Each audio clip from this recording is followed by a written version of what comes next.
We're live. Good Monday evening to you. I'm cBas. This is cBas After Dark for Monday, the 16th of February, 2015. Where to begin?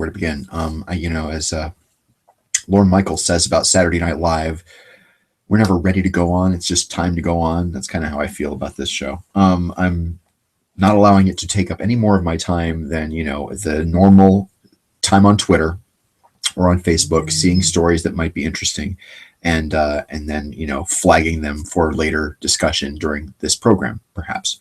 That's essentially the extent of it. Sometimes I don't even fully read the article before I just hit save that to the notepad, and we'll look at that and think about maybe talking about that at a later point. What I felt like I really wanted to do first was play Uno, just because I think it's really funny that I can actually sort of do this. So if you'll indulge me, the first bit of this program tonight is going to be me playing Uno, because I'm learning how to use this software. And if I go screen share and I pull up Uno,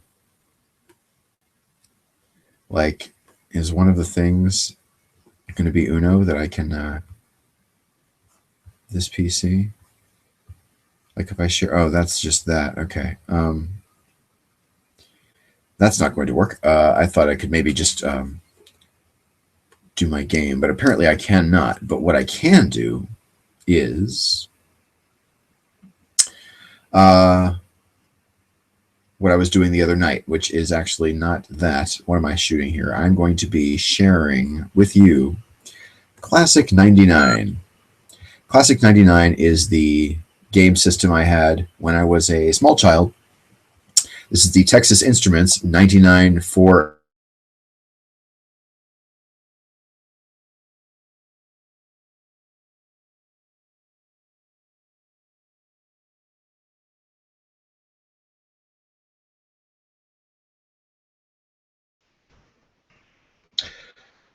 Well, that was disappointing. I don't know if we sort of just went off the air and then went back on the air, or what the situation is, but I do now need to, of course, re-add my name and number, because every time the software crashes, cBas gets to redo certain things that he wants on the screen. For instance, the telephone number, which you can call me at, 310 is the area code, 776-5869.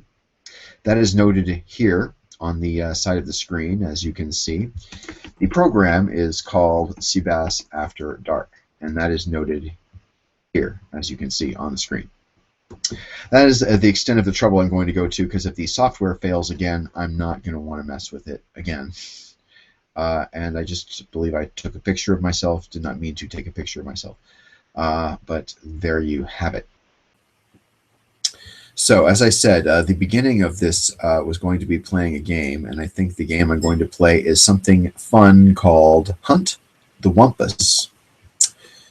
Let me make sure it is loaded before I do anything else. We need to go to here and select the Hunt the Wumpus game. You can play it in 3 languages. I am still not sharing that screen, am I? I need to go Screen Share, Classic.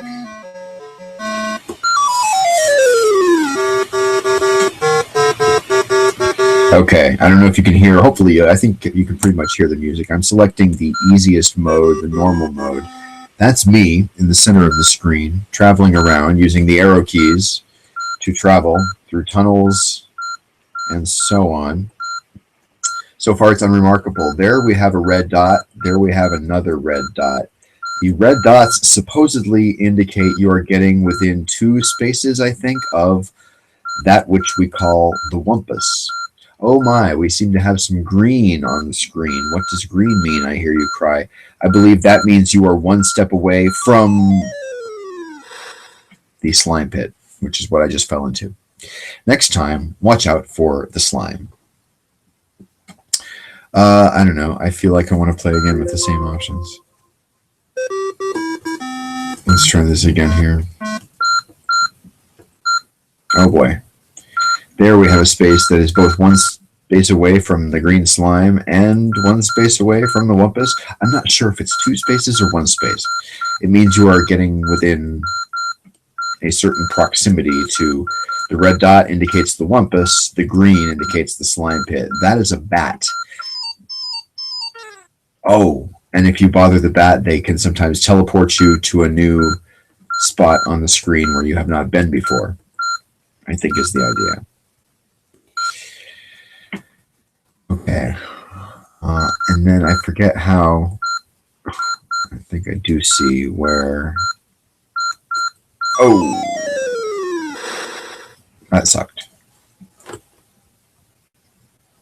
Let's try another game. Actually, I did not mean to select that option. Let me just go back to this for a moment and select a different game. This time I will select, oh gosh, Tunnels of Doom was great, but as I said, you need to have like a cartridge. Yeah, you need to be able to load the game, and I am not able to load the game from the way this is set up as far as I know. We do have an amazing, super classic game. Kind of old school, kind of cheesy actually, but very cute. I'll go one player, make it the escape maze. Simple, visible, mouse holes, fast mouse. One cat, medium cat, dumb cat, pouncing cat. Pouncing frequency low. All right.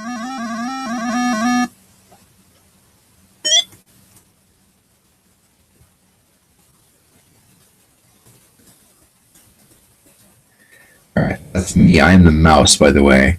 I am controlling the mouse with the arrow keys on the keyboard, and the cat is not going to be able to get me this round, it looks like. Right, you are. Okay, and then you can proceed with the next maze, but I don't know how to hit proceed. You can't click.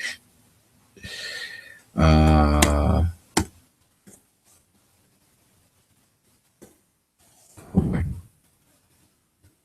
don't know what I've done. All right, well, so much for that. Let's try Parsec. Parsec is difficult for me, especially with this keyboard situation. Okay. Fun game, but it's very difficult. Press 5 to begin.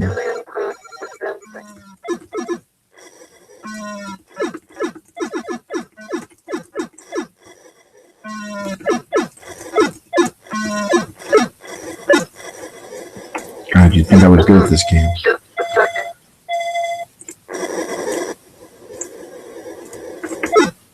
Oh my God.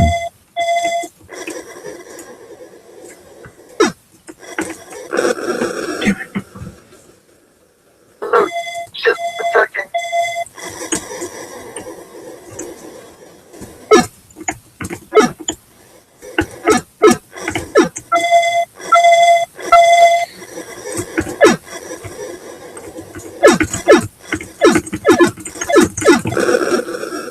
I think I even got it. All right, last one of these, I think. Or maybe I have one more ship, I don't know. God, I hate this.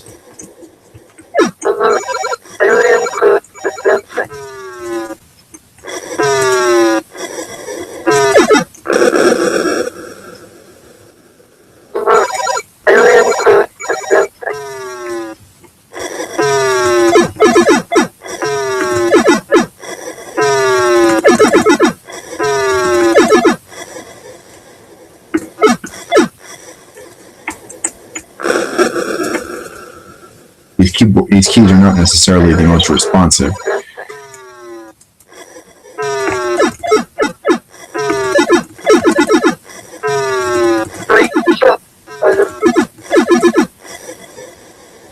And the other thing about this is your lasers can actually overheat your ship if you shoot too much. All right.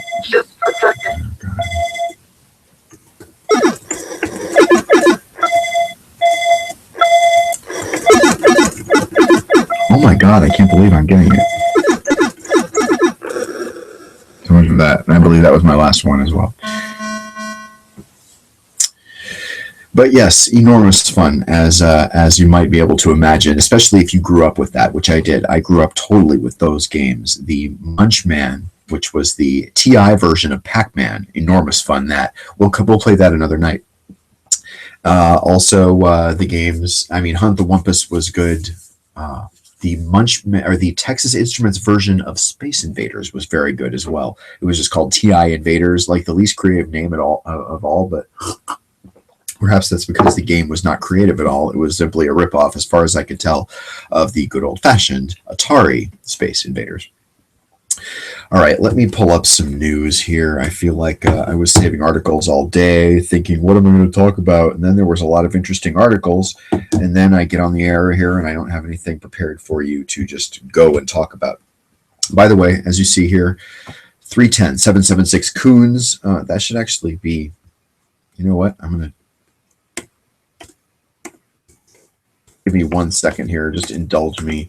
310-776-KUNZ is what I want that to say. And I want it to not be in Comic Sans. And I want it to be red. And I want it to go right there. There we go.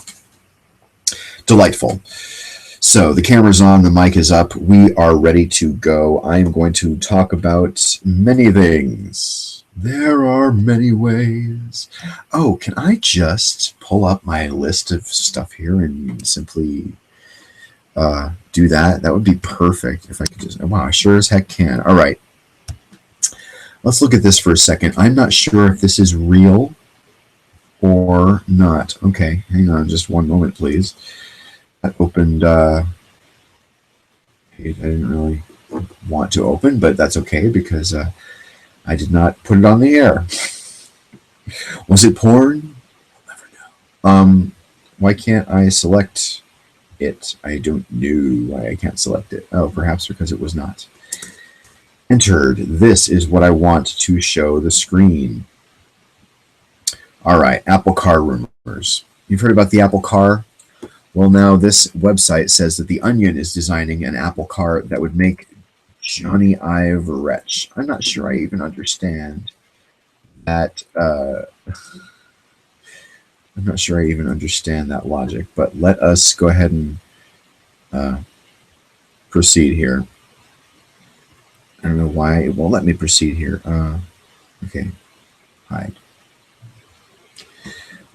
Maybe it's not going to. Oh, here we go. Is that working now? I believe that should be working now. I should probably have myself up on the air here if at all possible so that I can monitor the broadcast. But this is the article I'm trying to show you. The Onion is designing an Apple car. This is what it looks like. We've seen a prototype for Apple's first driverless car. We are going to assume the final version of the vehicle will look a lot more stylish than the clunky minivan that's been spotted on Bay Area roads recently. The Onion has decided to pitch in with its own Apple-mobile concept. Okay, maybe that's... I don't know. Let's see. Let's just go straight to the Onion here. All right. Here are some features of Apple's rumored car. Windshield features, 4 times as many pixels as reality. Full vertical integration with Apple Gasoline. Driver prompted to sign into iCloud before each gear shift. Compatible with most major roads. That's good. Recommends new driving speeds based on Uber's past favorites. I'm sorry, on users' past favorites, although Uber's is kind of interesting as well. Sleek, unobtrusive airbags. Cup holder. Windshield cracks easily, though car typically still works fine afterward. Sticker price of $85,000 drops to $199 with 2-year Verizon contract, and wheels turn into rainbow pinwheels whenever the car stalls. That's really funny. Also, it looks like it comes with a couple of cool Apple stickers, and is lightweight but powerful enough to careen across 6 lanes of traffic and through guardrails of the overpass. Which is fine. But I don't know. What do you think about that car? Is that lame? The Onion, blah, blah, blah. But that is essentially what we're talking about. If you have an opinion on that, by the way, please go ahead and give us a call. The phone number may or may not still be on your screen. I guess it's not. When I hit stop, then I will come back on the screen, and there's the phone number you can call, 310-776-KUNZ. That's 310-776-5869. Up next, I wanted to talk about this. I've been wanting to talk about this for a couple of days, and so far I've been sort of putting it off because I didn't know really how properly to deal with it. Told from Philip Perea's perspective, it's a very long story. And I wanted to, before I just like put that up on the screen and sort of get lazy here, let me put myself back for a second. I first found out about the Philip Perea story when he killed himself in front of Fox News, in front of News Corporation's building in New York City, if I remember right. It was just a suicide in front of News Corp. And that's really all I knew. And I forget where I saw it. I think it was on like a local newscast or something. Anyway,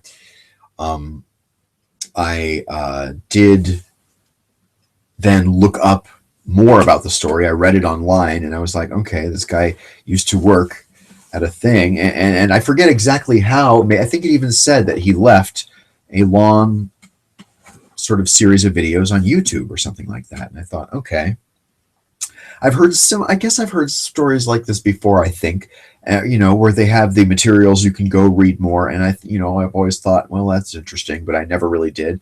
For as many as I have, there are some that I haven't. And I could just as easily have not done this in the case of Philip Perea. If you've heard me talk about this before, it's not going to come as a surprise that it turns out he was a sick guy. He was not well in the head. He, from his own admission, was medicated. He was under the care of a doctor during these recordings. This is what happened. He was a producer for promos at an Austin Fox affiliate. I don't even know right now if that station was Fox owned and operated or not. I assume not, because it was that's a rather small market for Fox to own and operate a TV station. It's not unheard of. Now, man, that was wrong. I wanted to make this point so badly I choked. To be affiliated with a network is not the same as being owned by that network. That is something that cannot be said enough times, and I think is not said enough. Quite frankly, I feel like a lot of people gloss over the fact that, for instance, in Tucson here, the Fox TV station is not owned and operated by Fox News.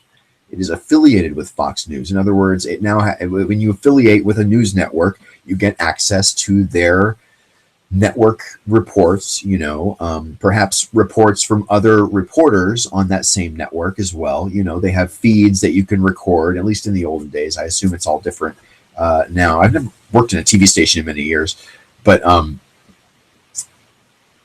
done reporting from TV stations. I just haven't worked at one since, I guess, my long time ago, the years I spent working at KVOA in 1993, 94, and maybe some of 95, if I remember right.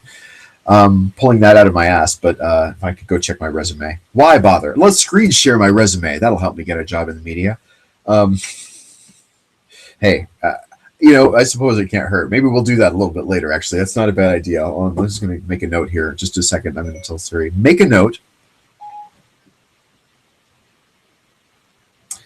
Siri's a fantastic tool. I love Siri. What would you like the note to say? Okay. Cancel. The hell with it. But I will actually make a note to do that later, and it'll be a good thing.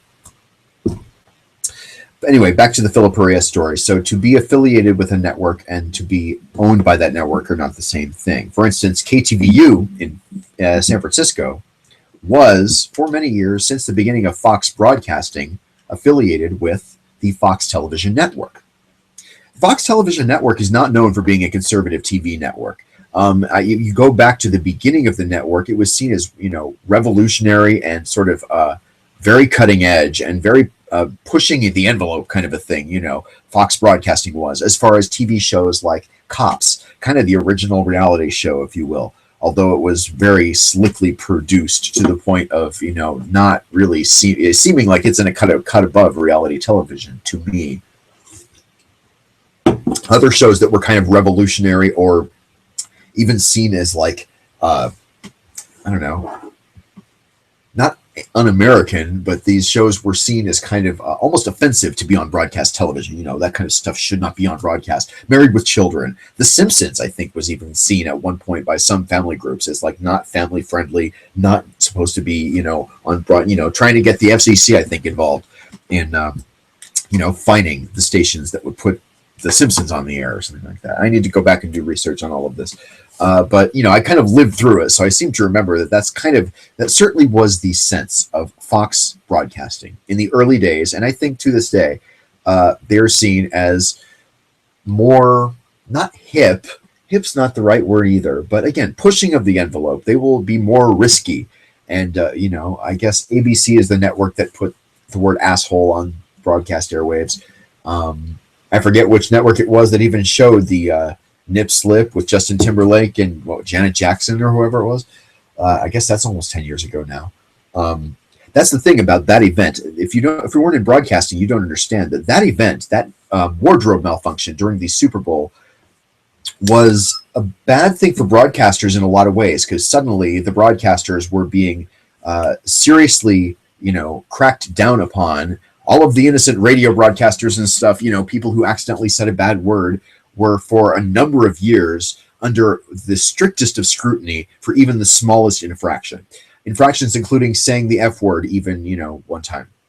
I never said the F word in a broadcast situation. I came close a couple of times.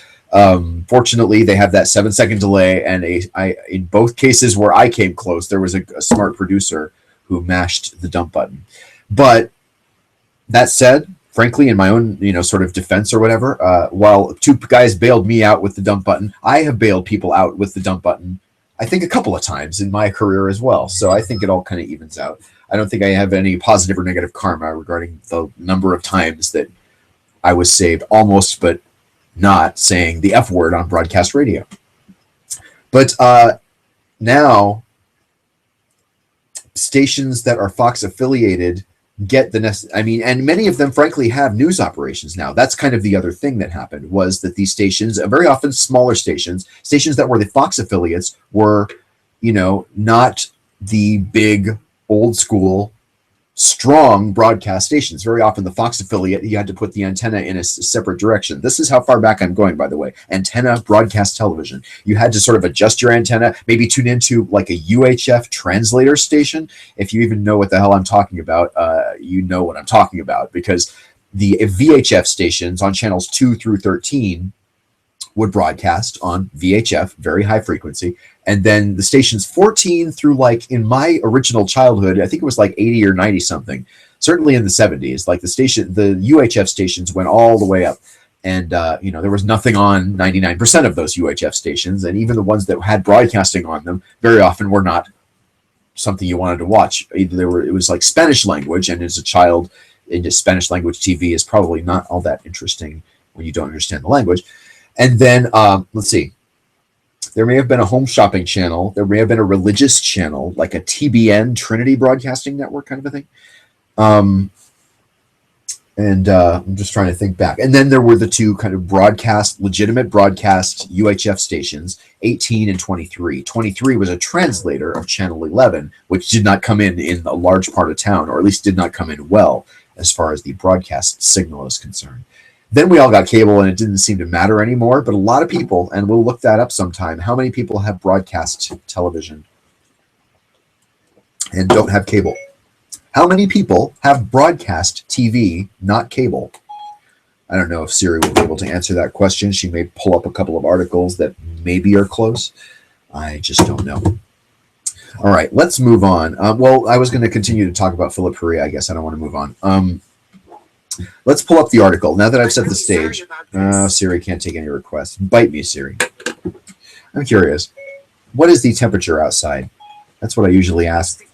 Okay, it's 57 degrees Fahrenheit right now. It's a little chilly outside. Not cold compared to the rest of the country. And I guess I'm with you, the rest of the country. Frankly, I'm a little tired of seeing constant reports on it on the news. And I guess it is record-breaking storms, so it's not like it's weird that it's on the news, but it just when you live in a warm place, you live in a warm place on purpose. And then, when the rest of the country is constantly under the siege, it's like, and you sort of get a fatigue about any kind of news story. I don't care what it is. After a while, people get fatigued and kind of don't want to hear about it anymore. And as I said on this show the other night, it's not like the people there wish it weren't so. I have friends back there in the Trekkie chat room who were like, oh, shoveling snow really sucks. And I'm like, I'm sure it does. Why did you stop when you got to that part of the country? Why did you not come further west? You must come further west, whether it's in Canada or not. I'm sure. I don't know if Canada is actually any warmer in the west part of Canada. Seems like it's not. You must come south and west where it is warm enough to, or, move to the Mexican jungle like I did. They're desperate for native speakers of English, at least at the last report I knew about. Okay, back to Philip Perea. I'm actually going to bring up the article because what he was a producer of promos for the local news on a Fox affiliate in Austin, Texas. I felt like I had to set up that whole thing about affiliates and ownership. A station I know that was a Fox affiliate is now Fox owned, and this is a really bad thing in San Francisco. Fox News is not widely respected, nor should it be, in San Francisco because of the kind of San Francisco and the surrounding Bay Area are known as being a relatively liberal bastion, whether it's the gay rights thing or whether it's, Ross Mercarimi in one of the city councilors, one of the city supervisors, I guess, did an interview with me. He did like the first plastic bag ban in San Francisco, and I interviewed him on that in 2006, I want to say. And then he went on to become like the sheriff of San Francisco and was embroiled in a brief controversy, but he's still the sheriff, and he's actually been in a couple of controversies now that I think about it. All right, I'm being distracted because I'm waiting for this webpage to come up. I want to talk about Philip Perea. Philip Perea was a producer of promos for the news, local news for a Fox affiliate in Austin, Texas. And he was not kind of a well guy. He did not seem like he was overly cooperative. In a news situation, very often you have to be collaborative and cooperative and sometimes do stuff you don't want to do. But you're all kind of going for the same goal in general. So generally, most people who want to have that job and want to be there and understand and respect what it is and stuff, are appreciative of having that job and want to do a good job, that kind of a thing. I always did. You kind of have to sometimes bite the bullet and eat your young, as my buddy Gil Gross used to say on the radio in San Francisco. And I totally agree with him. Sometimes you have to do things you don't want to, or report on things that, whatever. Maybe you don't see, when I had to report on sports, perfect example, right? I find sports to be pedestrian, uninteresting. It's a game. I mean, maybe somebody did something that's never been done before, but I really don't find that. If he jumped really far, or if he ran really fast, or if he scored really high, that's great. Human achievement. I feel like, I would rather be spending my time doing something a little more enlightening to my brain. Hey, fuck me, I was picked on in PE when I was a kid, so that's probably where this comes from. Anyway, Philip Perea was probably also picked on as a kid. He was picked on kind of by his supervisors a little bit. Now, his supervisors were under a specific directive, not really the specific Fox News directive. All of this seemed to be local news matter, and that's the other thing people tend to forget in talking about Fox News as a kind of situation. And I think Philip Perea actually forgot to talk about this a bit. He sort of blurred the line between Fox News, the conservative cable channel that, gets shit wrong constantly, that, makes shit up from time to time, that according to several studies that I was reading about, I don't know how valid they are, but they do seem to claim that they do seem to conclude that the channel, Fox News channel, makes its viewers stupider, or its viewers were stupider. I don't know if it makes them stupider, but on average, the viewers of Fox News were less intelligent. I forget the metrics by which they made that claim, but they seem to have pretty solid evidence. It's not nice to say that. Of course, Fox News viewers would get incensed about it. You got to treat it like what it is, and I think a lot of my sort of how shall I say, my buddies in the Trekkie chat room who like to criticize the news media and then realize who I am and what I do for a living. They're like, oh, sorry, I didn't mean you. And it's like, I know you didn't mean me. There's good reporters and bad reporters, just like there's good cops and bad cops, good lawyers and bad lawyers, good actors and bad actors.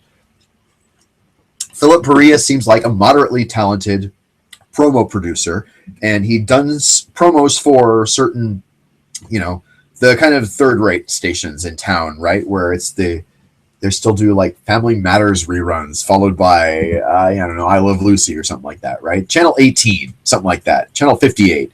Maybe it's a WB affiliate, or what used, I guess now a CW affiliate.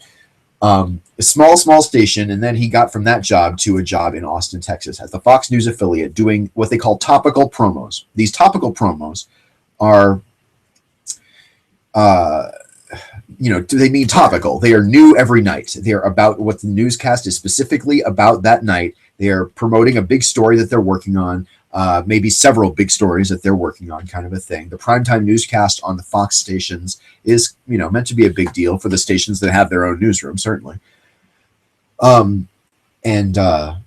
So you produce a promo that runs in prime time every night for the news coming up at 10. Coming up at 10 tonight, we're going to be covering the guy who was killed by a tiger at the San Francisco Zoo. Also, gas prices are up. We're going to talk to an expert explaining why or why not. And the stock market is down. We're going to talk to our financial experts about this. And the local sports team scored a set of points in the local sports tournament, and fans are rioting and turning buses over in the street. All that and more coming up tonight on Fox 13 News at 10, blah, blah, blah, like that. I sound like I've done it a couple of times, probably because I've done things very similar many times over. Not in local Fox News television, but believe me, I've done my share of promos. So just trust me. I don't want to go into my freaking credentials, but if the fact that I couldn't rattle that off pretty smoothly off the top of my head without being scripted or anything like that wasn't enough, then I don't know what will convince you. At any rate, he worked at this station and had these managers who were kind of on him from the get-go, it sounded like. And it did sound like they were sort of, like I said, they were motivated by what they were motivated by, and it didn't sound like they were wanting to pick on him, I think, specifically. But I think they were picking on him. Excuse me. Ooh, brought to you by Belch Beer. Oh, that's going to make it onto some kind of thing someday if I ever get a media job again. When I get a media job again. That's the thing. Positive thinking, right? When I get a media job again. But I want it to be a good media job. I don't want it to be... I don't know. I mean, I feel like, how does a station like Fox News or a Fox local affiliate get better? Good people have to want to start working there to improve it. For that matter, that's how small stations, or small towns rather, small markets get good local news, is to have good up-and-coming reporters that don't leave right away the second they get a better job. But, I would work in a small town again. I really would. Some of the best years of my life I spent working in small towns. Maybe Austin. I mean, that's kind of a medium market. Anyway, this Fox affiliate was on him from the get-go, and then he engaged in a couple of weird behaviors that I thought were just, what? For one thing, he seems to have audio or video recorded just about every meeting he ever had and many interactions he had with his boss. These videos that he posts go into enormous detail. Now that I've set that much of the story up and blathered about it enough, let me bring up for you the article, because I was like, how am I going to summarize this? And I realized, well, this article from the Austin Chronicle really summarizes it better than I could have off the top of my head, or, without, because here's the other thing is, I feel like it's important to say, I'm not an idiot, right? But there's an enormous amount of content that he posted, 7 chapters, multiple YouTube videos per chapter. So these are like 15-minute long YouTube videos. I think maybe up to 20 minutes in some cases. Maybe 5 for the first chapter, and then 4 for the second chapter, and then 6 for the third chapter. So on and on. It's hours and hours worth of like keenly edited, tightly written, organizational in the way only an OCD person is. He recorded these conversations at his workplace, and then went home and reviewed them in, I mean, was kind of, I picture the poor guy rocking back and forth. I'm not making fun. This is sort of, I mean, that's kind of a behavior you see some folks afflicted with various mental, I don't want to say disabilities. That's not the word anymore, but, afflicted with various conditions or disorders or whatever, rocking back and forth. It's kind of a soothing behavior, and I think it's been well documented. At any rate, I pictured him rocking back and forth when he was listening to these recordings that he had made, that he feel like he'd gotten someone or gotten a nugget, It's kind of the same little jolt you get when you feel like you've got a story as a news reporter, You feel like you've really got something or a piece of evidence that is, mind-blowing, or a whistleblower that's now going to tell you a story, whatever. So he worked and did this topical thing every night, a promo or 2 promos or something, and did other stuff in the newsroom, it sounded like, as well. Did not sound like he was, he sounded like he was trying to pay attention, but every time he made a mistake, every time he didn't fully, closely, carefully read an email, he kind of fell back on this ADD defense. He said he also had ADD. And then, these women who were his supervisors would be like, well, Philip, if you want to, discuss, give us something in writing about your affliction, and we will, consider it, or whatever they have to do, put something in writing so that we can make a accommodation for your disability, blah blah blah. They treated that the way the managers always treat that in a corporate environment. But I just really felt bad for the guy, because in the first chapter and a half, 2 chapters, maybe even the first 3 chapters, I was actually feeling, this poor guy, right? This poor guy who killed himself. And of course he's this poor guy who killed himself no matter what happened. But he talks in the early chapters about this producer who's like an immediate manager of his, and calling her a fraud and stuff like that. Well, let's read this article before I just yammer on endlessly. And I have to remember that pulling up on my screen does not put it up for you. This puts it up for you. Philip Perea, the man who shot and killed himself outside New York City's News Corp building on Monday in late January, spent the morning handing out flyers that detailed ways in which Fox News, a subsidiary of Rupert Murdoch's global media conglomerate, ruined his career. Specifically, reports note, he was referring to the deeds of Austin's Fox affiliate, KTBC. Perea was dismissed from the network late last May. In July, the Chronicle covered his dismissal in the context of a reported media stonewalling on the part of Austin Police Chief Art Acevedo, a circumstance that came to light after Perea emailed extended sound bites of conversations recorded to videotape between him and KTBC Vice President and General Manager Michael Lewis. Okay, so Perea emailed extended sound bites of these conversations between him and the general manager that were about this police chief in Austin, Art Acevedo. The conversations came about, the soundbites detail, because Acevedo took issue with an unflattering picture of his likeness. You see it up here, that a promotion producer with the network posted onto Facebook. As I said, he did other news in addition to these promos, in the wake of the chief's much criticized February press conference following the jaywalking arrest of jogger Amanda Jo Stephen. Blah, blah, blah. This is a local news story. In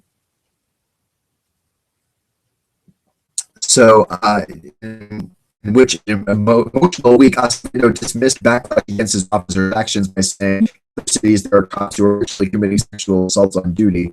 So I think this is what passes for controversy in Austin, Texas. All right, whatever. This transgression put Perea on the outs with his employers. In other words, what happened was he posted this wacky picture of the guy. He apparently he denied in the meetings that we hear in the recorded meetings that he sought out a frame of this guy looking ridiculous. But he was accused, Perea was accused of being threatened and insubordinate. I don't really ever think he could have been threatened. This seemed like a kind of meek guy who had good intentions. That's the thing I really want to say. Perea had good intentions. And I think, and like I said, in the early stages, I felt like I was on his side. He was kind of right in some of the things that he said. And, these managers clearly were not brain surgeons. So as far as these people from the Austin Chronicle are concerned, Perea approached us about reporting on the quid pro quo dynamic between Fox 7 and the police chief in early June. Just as he was beginning production on the YouTube series, national media outlets are betting on their web pages today. My career is over, he wrote when asked if he wanted to associate his name with the accusations. I have nothing to lose. All right, let's go to YouTube and find those things. What is it I was going to type in here? Philip Perea. Here we go. It's called The American Workplace Bully. All right. Here's chapter 1.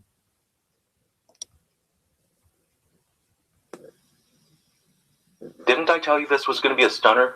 I tried holding out as long as I could, but with no means of sustainable income, and Fox's obstinate position of not only ignoring workplace bullying, but also standing behind their management even when caught in a few lies, well, it just made my decision a whole lot easier. It's unfortunate, but it would seem there can be no righteous cause without a sacrifice. And right now, I imagine Fox executives are finally realizing the futility of fighting against a righteous cause. No matter what games a corporation will play to avoid taking responsibility for its own actions, in this case stretching out a situation to bankrupt its opponent to make them more receptive to a lower compensation offer, a corporation cannot cover up its reprehensible actions when there is a fully informed public. 2014 was the worst year of my life, and with a new year, it is time for Fox to have the worst year of its existence. By standing behind its management who are caught in blatant lies, Fox eliminated its opportunity to separate itself from the offending managers, making the corporation responsible, which in turn restricted Fox to only 2 possible outcomes: incompetence or willful negligence. Workplace bullying is not only real, it also comes with documented evidence provided in this series. And once the people start listening to the reprehensible... Yeah, okay. So again, I'm not going to spend too much time listening to that. That's kind of the tone of it, though, if you get it. You know what? Let me try. Can I just find part 1? I would like it if I could just find part 1. I understand. Here we go. Haven't done the interview. That's actually that is chapter 3, part 1. What I want is chapter 1. So I'm going to go back to the beginning here and just watch the very beginning of it, the first couple minutes, and maybe you can see how I was kind of transfixed by it, hopefully. I'm going to pause it here for a second while I pull up the correct camera, and you will also see what I can see. Here we go. Screen share, please. And let's call The American Workplace Bully. Let's check out a little bit of Philip Perea's very interesting work. Certainly at the beginning, it's very compelling. I can see that this guy had quite a bit of talent, and if only he could have gotten the reins on his sort of mental difficulties, he probably could have gone a really long way. God, I wish he hadn't killed himself. All right, we're going to hit play. I'm talking about the fact that you make some people uncomfortable, okay? People uncomfortable in this building. They're afraid of you. Hello there. Thank you for watching the first installment in this series, The American Workplace Bully. My name is Philip Perea. I'm a promotions producer, and I was fired for dubious reasons from Fox 7 Austin, which is owned and operated by the same people that run Fox News Channel. The purpose of this series is to bring the naked truth out into the open about managerial bullying and corporate complicity. Can I hit pause there for a second? Apparently, he said right there that Fox, the station in Austin, is owned and operated by Fox. I, for some reason, thought that wasn't the case. I'm going to hit play and continue. I'm going to acknowledge that if that's the case, then I was wrong about what I said earlier, obviously. And I don't know, maybe I got confused with another station. But I mean, it is an interesting question because I really don't think the people above, at the Fox News Channel network level gave a shit about Fox News Austin and some promotions producer that was spinning out there. It was not. He sort of gives a lot of people a lot of credit. He does what a lot of conspiracy theorists are guilty of, and it's very sad. I think I'm going to talk about this a lot on this show because I'm fascinated by the story. I feel terrible for the guy, and I just feel like his story deserves to kind of be told, if nothing else, as a tribute to improving mental health care in this country. And I think workplace bullying I think there's something to some of his claims. Let's listen. I hope this will accomplish 3 things. Prevent the events you're about to hear from happening again to a Fox 7 Austin employee, serve as a cautionary tale for employees and employers alike, and to change the status quo, which has been going on for a very long time in corporate models, of taking the easy way out by hiding behind business-friendly laws. No American worker should ever have to suffer the indignity of having his or her name dragged through the mud in the interests of a company that's self-interested and unconcerned with the truth. What you'll see in here is documented evidence over the course of my tenure at Fox 7 Austin. I will also take a few sidebars to shed light on a situation and bring it into context. Plus, I will point to areas where it fails the logic test. Also, you should be aware that the audio files had to be abridged because they were way too long for YouTube. And it wouldn't be nice to bore you to death. But rest assured, every piece is relevant without changing the context. And the complete audio files will be made available at a later date. Okay. Mike and So he does talk about that. He says he edits a lot of things in this series, at least in the early chapters, but he goes to very painstaking sort of efforts to make sure he says, and I think he tried really hard to, make sure the context was kept, to make everything to me did seem to, hold true when I listened to the full audio later. He didn't spin anything. He didn't sort of make anything out of context. He tried to tell the story as succinctly. That's the thing he missed out on, succinctness. This is the best he could do. He talks about there's evidence. Star Trek did a great episode one time of I forget if it was the Doctor or if it was 7 of 9. Star Trek Voyager did this episode where, evidence. There's, people being driven kind of OCD by too much evidence and seeing patterns in conspiracy patterns where they didn't exist, and how kind of, these people, you feel bad for these people. Their brains are clearly trying to, make sense of things that don't make sense. And unfortunately, it drives some people crazy. In this case, he was trying to, I think, navigate some social, not anxiety, but social awkwardness, let's say, which I have. And I think all of us can sort of identify with feeling awkward socially or in the workplace, kind of. And if you're awkward in the workplace, kind of, then it can be easy for people to kind of unintentionally pick on you. Let's listen. Services Department Head Kathy. This was on May 19th, 2014. In light of what's been going on the last couple of days, you've been going through your file, looking at your rebuttal, and there's a couple of really concerning things. One, I think you need to know that the people that you work with, your co-workers, and there's several, they're starting to fear you. They're concerned about your behavior, your aggressiveness. I think some of your frustration. And I'm sure it's not your intention, but you're putting a lot of people, and you're making people uneasy. I guess that's not the best word that I can put it, but that's where I can put it. And then also something's come to light here recently that has me a little bit uneasy. And one of the things is about, and maybe you can clarify for me, that you use an outside source to write some copy for you. Because I think you're feeling frustrated with Lorena, and you have some outside copy done, and she changed that as well. And do I have the story right? Yeah, that was a test. Alright, a sidebar moment. Let's bring this into context. My immediate supervisor, Lorena, has a nasty habit of changing my work for the sake of changing my work. I believe it's either insecurity to attach herself to the producer's work or a control issue. Plus, Lorena excels at playing the victim while being the passive-aggressive bully, all of which will be illustrated in another video. For this video, it is important for the viewer to know I was written up 2 times, stemming from Lorena's contrived conflicts. After a second write-up, I vehemently protested what they were accusing me of doing. Lisa, the HR manager, told me I could file a protest to the write-up.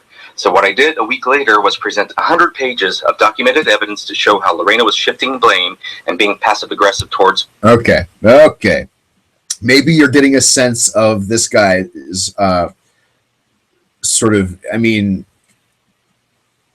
don't know, aggressive is that maybe the right word? It certainly seems like it's a really difficult kind of situation. Like, it would not be easy for me to work with somebody like that. It would really be very difficult to sort of tolerate what is clearly kind of his way over analytical. He's a bright guy. He's clearly a bit creative in some ways, But he's kind of, you know, spinning so fast that he can't, you know, he says his like supervisor was changing copy that he had written. He went to some kind of network person who he thinks is you know, some kind of writing god, or at least, you know, understands them to be highly qualified. Let's give him the benefit of the doubt, and has them write a bit of copy that he was responsible for at the station. And then he turns in this network level copy, which is supposedly like blameless and perfect. And then the editor changes it, reads through it and makes some changes, feeling like there's a need to sort of read through his work and double check it.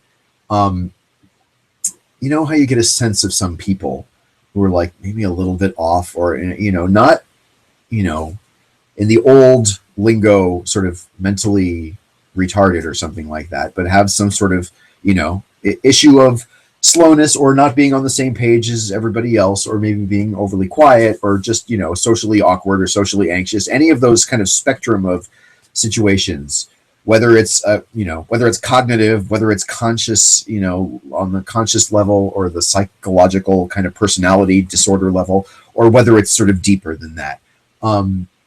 You know, people can, there's a lot of different brands of crazy, to put an unfortunate term on it that I did not invent. That's from the Armstrong and Getty show. But they use it, and it's, I think, a rather apt term, because, you know, if you've ever seen the Diagnostic Statistical Manual, it's that thick. It's thick as a phone book, if you remember what a phone book is, which already is a thing that, I can't believe phone book is a reference that dates you. That really pisses me off. All right. Again, we're going to talk about this Philip Perea thing a whole lot more coming forward, but essentially he, you know, had this network person write copy, his boss changed it, and then he was like, that was a test to see if she would change it just because it came from me, kind of a thing, because it clearly was from the network, or a network. He doesn't specify which network, which is weird, because he like claimed to have worked for a network, but it's like the Armed Forces Radio Network or something on that level. Like, it was a very, you know, people inflate things a lot, and that kind of bothered me a little bit. There's this conversation later he will have that we will mention, where the boss, the supervisor, sort of boss manager person, is asking him if he checked with the assignment desk. And it's one of those conversations, and he plays the entire thing, and I think he thinks like it vindicates him or something like that. But it clearly is the first, I think, red flag in my mind, after sort of just the speed at which his mind is racing. Of course, this meeting that he's playing, you know, at the beginning of it, is sort of the initial firing process. He goes back in the story as chapter 2 begins, to kind of set up the foundation for it. So it's a very long story. I don't want to say it's worth it to, like, you know, tune into it like a soap opera, but there's a lot to it. And I wanted to know if he was unjustifiably, you know, driven crazy, or otherwise made, and I clearly think he probably had issues going in. Because he seemed to talk about them very early on. He was under the care of a doctor. He was under the care of a new doctor. You know, when people are calling him on issues that they've had with him, or that other people have had with him, when he's in the boss's office going, you know, what was up with this? He's like, well, I don't know if you're aware, it was my first day on new psychological medication. You know, and it's like, I wish we had a better grip on those sorts of things in this. I wish I had a better grip on those sorts of things in this country, because I really don't know what I feel about it. It's like, yes, people with mental, you know, issues all across the spectrum deserve to have jobs. It's not like they don't deserve to have jobs, and good jobs in the workplace, you know, in you know, especially if they have demonstrated some sort of talent or ability in that area. Like Philip Perea clearly had, you know, promotional talent, and was good at it to a certain degree, to the point where they liked his work a lot of the time, it sounded like. But, you know, when he would get into kind of creative differences or intellectual differences or something with his supervisor, and then, you know, his supervisor would go another direction than he was thinking should be done, then his supervisor is a fraud. Or, I mean, it kind of goes on and on. It develops. I think it's fascinating, because in no other case do I remember like a case study of what sounded like a person being kind of driven crazy, or certainly the process of a person going crazy, not being driven, because that sort of suggests an outside force. I think what's going on is he was spinning out anyway. And it certainly seems like he was kind of losing his grip to the point. I mean, he was suicidal to the point where he killed himself. I think his story deserves to be told and talked about. I think it's interesting and not just salacious. His demands at the end were very bizarre, and I guess it's because he was, spinning out and losing his grip. But he said that the only thing that would make his own death right, that would relieve Fox of the sort of responsibility or blame for his death, his martyrdom, it was that they would needed to give $1 million to his sister or something like that. It was just very, very strange. But I feel bad for the guy. I wish he had not killed himself or hadn't succeeded. I would have reached out to this guy. I would have talked to him. I would have talked to him on the phone for hours endlessly because, I've been fired. Everybody's been fired, sometimes even for reasons where people were afraid of you or, and I was never fired for that. But sometimes for good reasons, sometimes for, just reasons, sometimes for no reason. Many states like California, that's kind of what happened in my case, was I was fired kind of just for no reason. But it was, that's kind of what corporate radio does in a large sense. And it's not the end of me. And it took me being reminded of that. I will say this, Rhino, my old buddy from the radio days, was on the phone with me from Mexico one night. And we're just kind of talking late night. And I said something about it very casually, not even thinking about it. I was like, blah, blah, blah, the end of my career. He's like, what do you mean the end of your career? Your career is not over. He was incredulous. And God bless him for that, because it was not until I heard that in his voice, the voice of a friend that I trusted for many years, that I realized that, the old Star Trek adage, you make no mistakes and still lose. That's not a malfunction. That is life. And it's like, well, I don't know what's next. I have people who tell me the broadcast microphone is career suicide, and I should not try to get a radio job ever again. Or a news job, producing, writing at a TV station or something like that. I've been pushing really hard at a lot of those jobs. I was thinking about having a tote board where we could just list the jobs that I've applied for, but I feel like that's not cool or might affect my possibility of getting those jobs. So suffice to say, maybe I can make some kind of list that doesn't specify which place it is. Gosh, it's already the end of our hour. And I wanted to talk more, but I feel like we'll get into that Philip Perea thing more as time goes on. And by the way, feel free to always call. The number is right here on your screen. Let's just briefly touch on the stories I didn't cover, because saying them here on the show will remind me that I did want to talk about them. A full investigation from ProPublica into the violent and legal world of student restraint. That's going to be an interesting thing. The net neutrality rules from the FCC have some holes, and apparently they're now being identified and looked at. Slate had a really interesting story on the Rosetta spacecraft and the photos of a comet. Maybe I could pull that up really fast. Can I? That would be cool. If we could just see the photos of the comet. Yes, indeed. Here we go. Okay, good. Let me put them up here, and we will rock you with photos of the comet. That's how we'll leave it this evening. Oops, I just put my phone number there again. But instead of the American workplace bully, let's look at pictures of the car. No, let's look at pictures of the comet. Slate.com.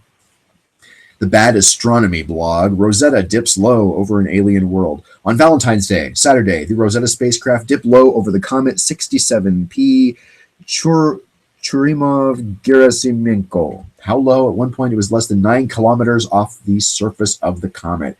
Given that the comet is 4.3 kilometers long and shaped like a rubber ducky that's been sitting in the sun for 4 billion years, this is a pretty low and gutsy pass.